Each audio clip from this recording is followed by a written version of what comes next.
Libyan rebels appear to be on the retreat as Muammar Gaddafi's troops sweep eastward. A once apparently embattled leader intent on regaining lost territory, regardless of the cost to those who live there. Who is winning this conflict? And are the hopes that the Libyan leader would be ousted proving premature? This is Inside Story.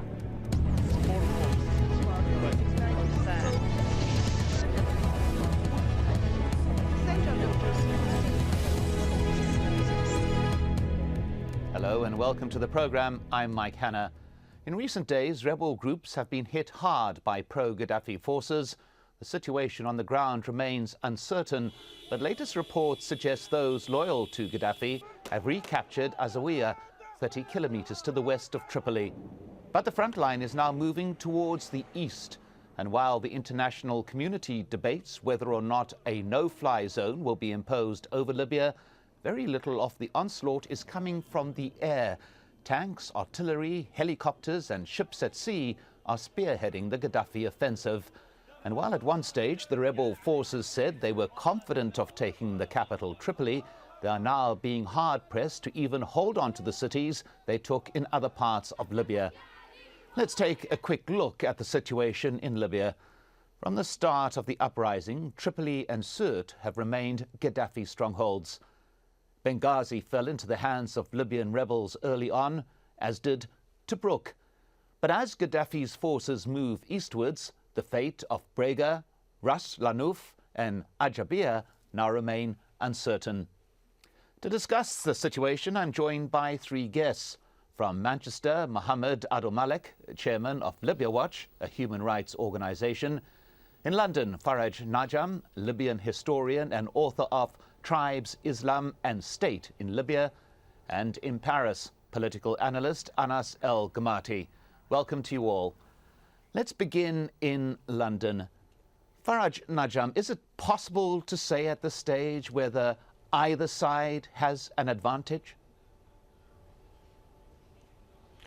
Well, it's again, it's an attack and retreat. It's a very difficult terrain to hold on, but also to conquer.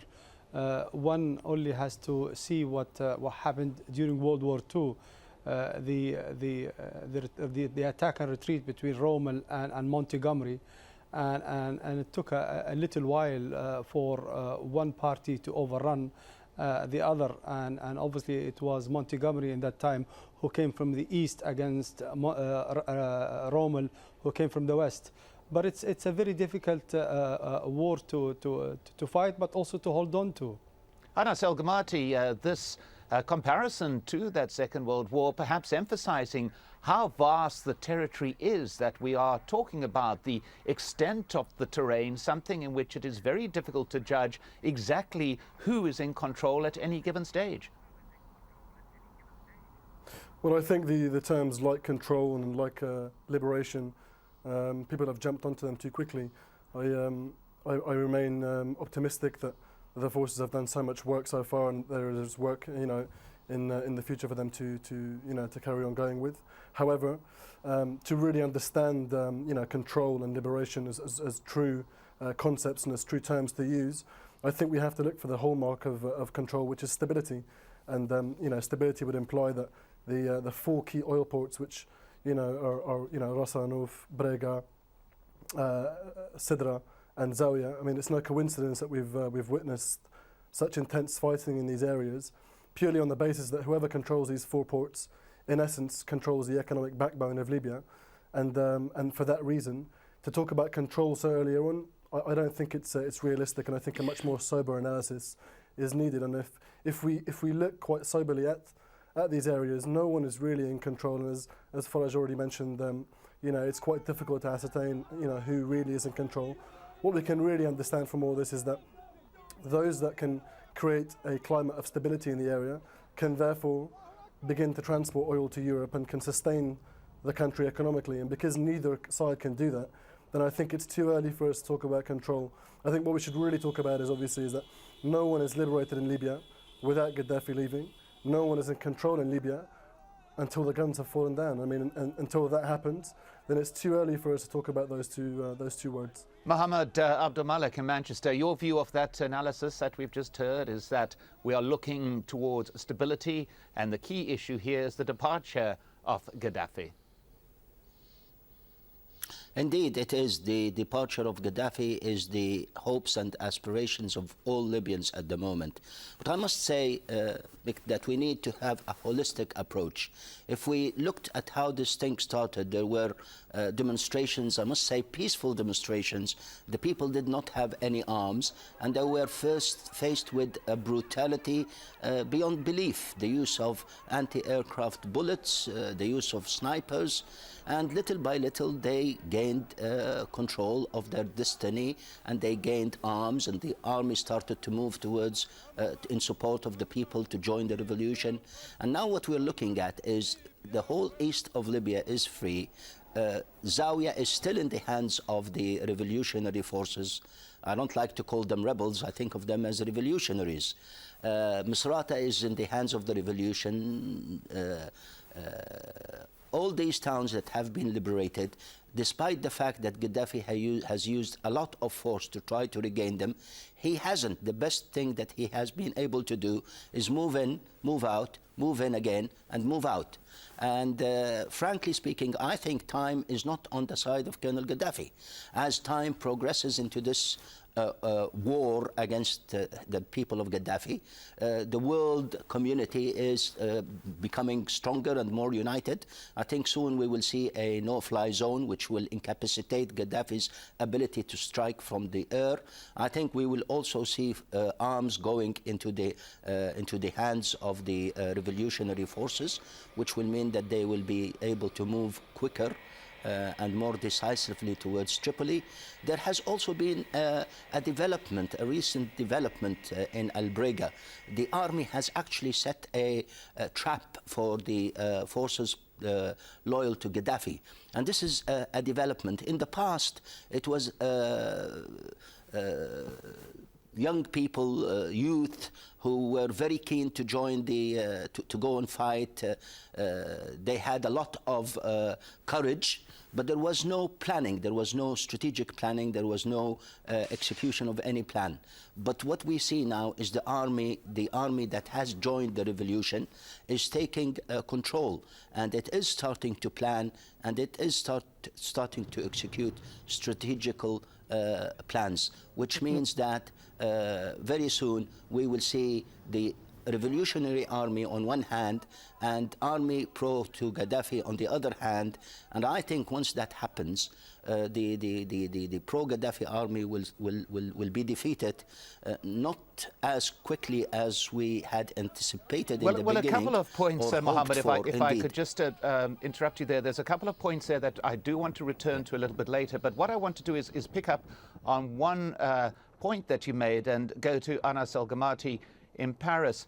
We have heard expressed there a movement that started as a popular uprising, a process that started in this way, becoming what looks like a civil war. At what point did a popular revolution transform into something else, and why?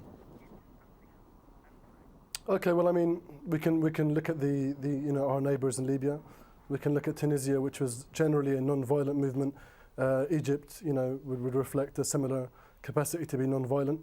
However, I think that whilst Libya, as I guess has described, did start as a non-violent movement, they were largely forced into violence purely because, they were shot at with, anti-aircraft missiles. What we have to realise here is that it's not always been the civilian population who are the revolutionary forces. It's not been their choice to dictate the playing field as such. It's always been the government that has, the government of Gaddafi, which has dictated what kind of playing field we're going to enter into. Ultimately, the point of change, as I see it, was that I remember the soul legend and funk legend Gil Scott-Heron said that the revolution will not be televised, and I think what he meant by that was that the moment that sparks within the people would never be televised, because you could never have a camera that would be ready to take that moment. And the Libyan people have been waiting for 42 years to do this. Every day that they wake up, they've been waiting to take their chances. And we realise that, Gaddafi has never been a true reflection of what Libya is, but the people themselves have now, in the fashion of, 60s and 70s and 50s self-determination movements, have decided that they want a real reflection of Libya, and that the only way to do that is by actually taking arms to take back what's theirs. In effect, what I'm saying is that, as the time progresses, what we're realising is that the Libyans themselves have become stronger, and that the amount of the sheer speed in which these developments have taken place is should not be downplayed. I don't want to be optimistic, and I don't want to be so hopeful all the time, but I would like to to give a realistic view. First and foremost, if we talk about a no-fly zone, well, a no-fly zone in essence Let's is... just pick up on that in a moment, Anas el-Gomati, the question of no-fly zones and international intervention. But what I'd like to do is put to Faraj Najam a point that you've just made there.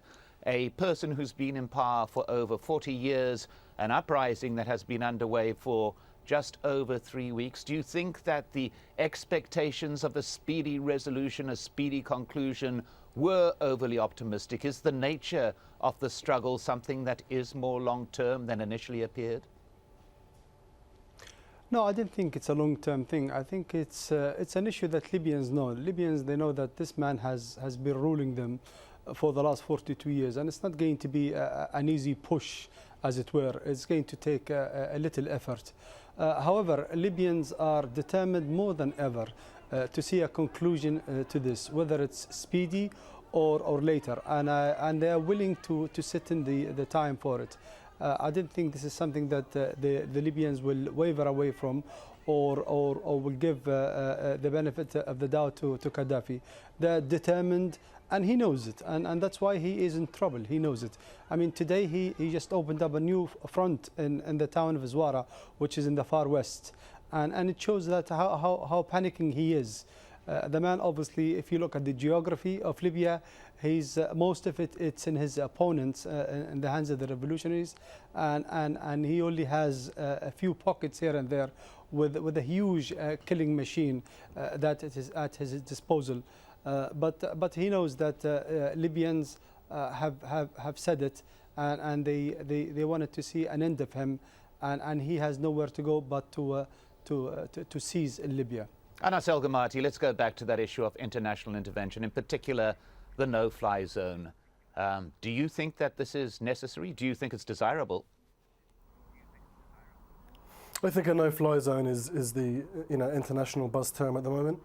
I think there's good reason for an international fly zone to be implemented. However, I don't think that this war will be won by by the no-fly zone being implemented on Libya. What I think really needs to happen, obviously, is that if the international intervention is serious, and that they realise that at the moment Azzawiya is the last line of defence before Benghazi, and that the window of opportunity now to arm the revolutionaries is here. It's small, but it's still available. And with that in mind, what they really need to do is to arm the revolutionaries. They need to support them logistically, and they also need to empower them with training. These three things, I believe, and I hope that my views are consistent with the Libyans outside. I hope that these are the three things that can bring victory, militarily for the Libyans, because we realise that he's a political corpse. This is not somebody that can go back to wielding power for the next 42 years of Libya.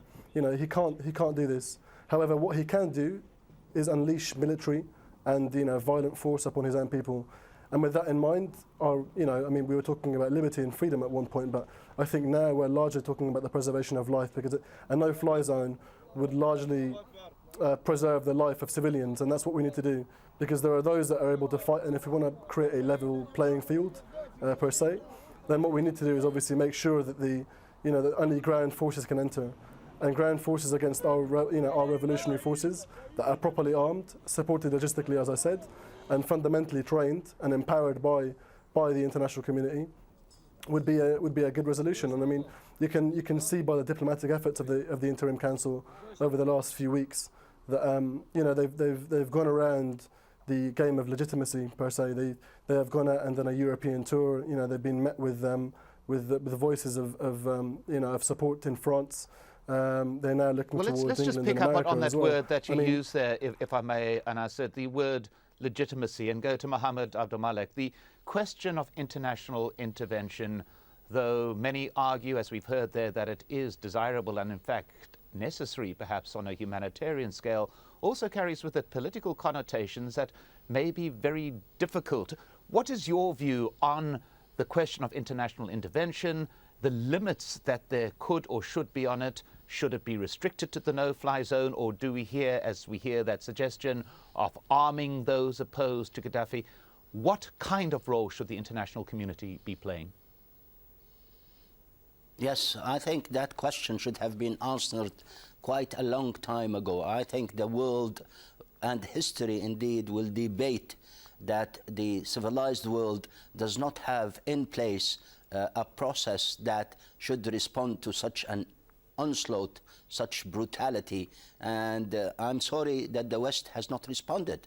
A no-fly zone would immensely help the Libyan people, even if the no-fly zone means strategic strikes to incapacitate the air bases in Libya. That would be fine. The arming of the revolution is something that we also would like to see.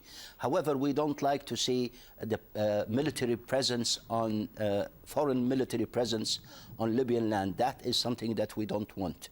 But what we want is a quick, assertive response from the world in imposing a no-fly zone, in arming the Libyan revolution. That is something that will favor the Libyan people. That is something also that will at least give the West a sense of that they've done something. At the moment, they're just spectators watching an onslaught. Faraj Najan, to go to you in London there, we heard reference there to the West, but we do know that Russia and China, for example, have expressed reservations about supporting the imposition of a no-fly zone. They may perhaps oppose it within the UN Security Council as the chosen body of imposing that. Why is there this division on those outside Libya? Why is it taking so long for a unified international approach to be taken to what is a very immediate crisis? Well, I think there is a unity amongst the international community on this man. I think the world is disgusted, but also is alerted by what he has been doing and has done recently in Libya. And the Russians, the Chinese are well aware of they do object to any kind of UN resolution to stopping this man. Obviously, they're going to be seen as accomplices, and therefore, you know, my feeling, my hunch is that they're going to go along, or the maximum they could do is to abstain. But I think a no-fly zone will be introduced. But as Anas said, that will this be enough? This is something that we might debate very soon, because it isn't just the airplanes, but also the tanks that he has, the missiles, the sophisticated killing machines that he has at his disposal that needs to be dismantled. Arming the revolutionaries, obviously, it's one step towards salvaging the situation in Libya, but maybe it's going to make it even difficult for the others who have been hijacked by the regime in Libya. So it's going to be a bloody fight. It's going to be, I dread to say that it might be long, but the one thing that I am certain of is the resolves by which Libyans are fighting this war, that this is it. This man, he has to go, and then he has to go. He has no choice at all. Mohammed Abdul Malek, I saw that there was something that you wanted to add on the point that I was making about the slowness of the international response and the lack of unity. Yes, I think the past experience in Iraq and in Afghanistan is what is stopping the West from having a no-fly zone and intervening. I think they are worried about the response of the people. And what I say to them, this is a golden opportunity for you to do the right thing by the Libyan people. The Libyan people are calling for a no-fly zone. In Iraq and Afghanistan, they intervened without anyone's permission, without the people's permission. But here is a case where the Libyan people are saying, we want a no-fly zone, we want to be armed, help us. And actually, in fact, what they're doing is also isolating them further from the people of the region. To move on to another point, to make amends. To move on to another point that was mentioned, and to go to Anas el-Gomati in Paris, the question of the military, the question of the defection from the Gaddafi army. How important is this in terms of winning this conflict, in terms of bringing this crisis to an end? It's significant. I mean, it's very significant. We realised from the very beginning that, you know, if we go back to the 16th of February, the evening that this all began in Benghazi, we've only become, you know, we've started from a small street in the middle of Benghazi, and we've gone, you know, to the outskirts of Zawara, you know, on the border of Tunis. What we're saying is that effectively we've become stronger and they've become weaker. The defections themselves have come because people realise that there is more to life than wielding, you know, power and being bought by money. And I mean, the military themselves, they're, you know, these are people that attend Friday prayers and pray next to normal other civilians that have day jobs. And the civilian force themselves, I mean, we call them revolutionaries and some people call them rebels, but I mean, these are teachers and you know, these are students. And these are people that have never picked up an RPG in their life. However, what they are is you know, people of Amr Mukhtar that are effectively, you know, they have the within their hearts and within their spirits, you know, something that could never be bought by money and could never, you know, go towards Gaddafi. And this kind of resolve is what keeps them fighting, and that's why that, you know, the military superiority of Gaddafi is one thing, but people realise that they're not fighting against an average enemy. They're fighting against people that are hell bent on bringing Gaddafi down, and that's why they, you know, when they go back to sleep in the evening, they must think to themselves, well, you know, how long is this going to last for? You know, can I really go and pick up a weapon and point it at my own civilian? I mean, we realise this, but we've been talking about mercenaries over the past few weeks. Yeah, there are mercenaries and there are other you know, Libyans that are fighting with them. But you know, when it comes down to history, we can look at you know, Mussolini brought in Eritreans to fight the Libyan population because he realised that the Libyans themselves would never, for a long sustained period of time, fight their own people. And Gaddafi has learnt very well. He's an astute historian. He knows exactly what he's doing, and he realises that the chances of keeping the Libyans fighting Libyans is not going to be very, very good. Well, let's go on. Let's go on here at this point, just to stay with that issue of defections from the military and go to Faraj Najam. Now, we understand at this point that some 6,000 people have defected from Gaddafi's army. That's approximately 10% of the forces. But what we do not know is to what extent they are engaging in the field. Now, we do understand that they are under the control of 3 different people, essentially the former interior minister, a general, a major, each of them under control of a group, 2,000 to 3,000 each. But to what extent are they getting involved in the field at this particular point? There are, it seems, reports that they are reluctant to fire on soldiers that they once served with, as reluctant as they are to fire on civilians who are opposing Gaddafi rule. Your view, Faraj Najam? Well, the people who first charged west were mainly young men, very enthusiastic, highly motivated, very sincere, and they wanted to do it out of love for their brethren over there in the west, and they thought that they could take Sirte and move into Tripoli, and they still believe. However, since then, my sources tell me that top brass who were Gaddafi's generals in the east in particular, such as Suleiman Mahmoud, Unis Bukhamada, and also Abdel Fattah Yunus, as we know, have joined the command of these armed, if you like, regulars who have defected from the Libyan regime and who are constituting the main resistance, or if you like, the army which is pushing westwards.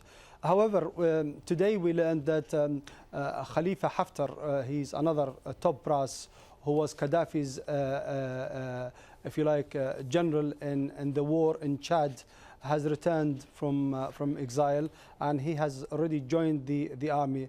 And can I just say something about Khalifa Haftar very quickly, if you would.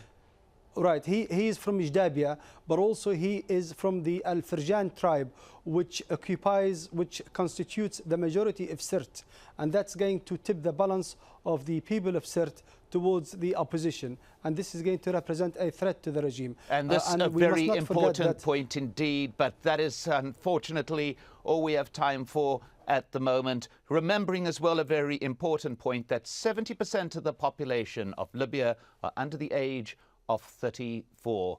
Well, thank you to all our guests, Faraj Najam in London, Anas el-Gomati in Paris, and Mohammed Abdul Malik in Manchester.